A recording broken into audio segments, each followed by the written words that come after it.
shows one important thing to us. ठीक है, क्या बताता है ये? हमें बताता है फेलिबिलिज्म के बारे में. ठीक है, किसके बारे में? There is a term फेलिबिलिज्म.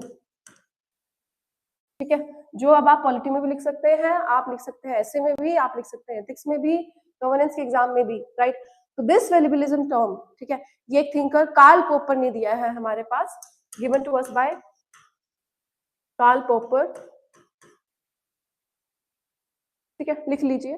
तो क्या है basically? It tells us the idea that all scientific knowledge is provisional, right, and it's very true. It can be wrong and must remain open to correction, है ना.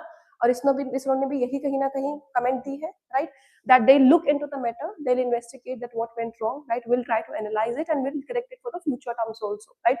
So this was said to us, right. So this is the term that we have, fallibilism. Now why this is it perfectly fitting into the situation? Kyunki rocket science accepts uncertainty, right. This was seen. Failure is no denial of science, okay.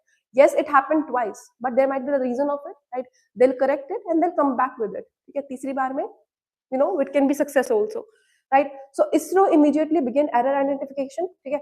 Claim करने से पहले कि हम तो perfectly थे, we don't know what went wrong. No, they claimed it that yes, we went wrong. We'll analyze it.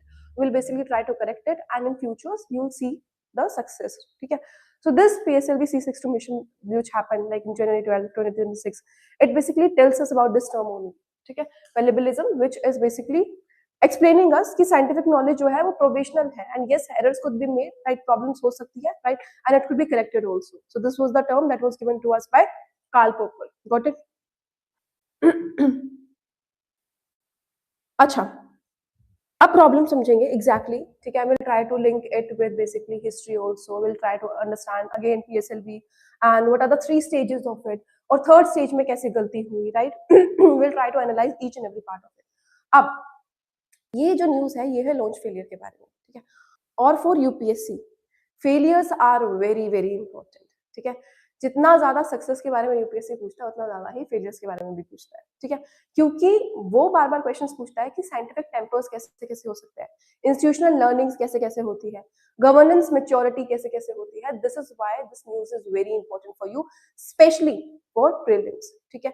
Prelims के लिए सबसे ज्यादा इंपॉर्टेंट है, and for the mains I am giving you keywords also and how you have to format the answer and how you have to mix it with the, you know, examples. अच्छा, PSLV C62 mission था क्या? तो India ने launch करा था ये mission 12 जनवरी 2026 में उनके ट्रस्टेड रॉकेट के साथ में, Indian Space Research Organisation, right. तो अब ये मिशन करने क्या वाला था? ये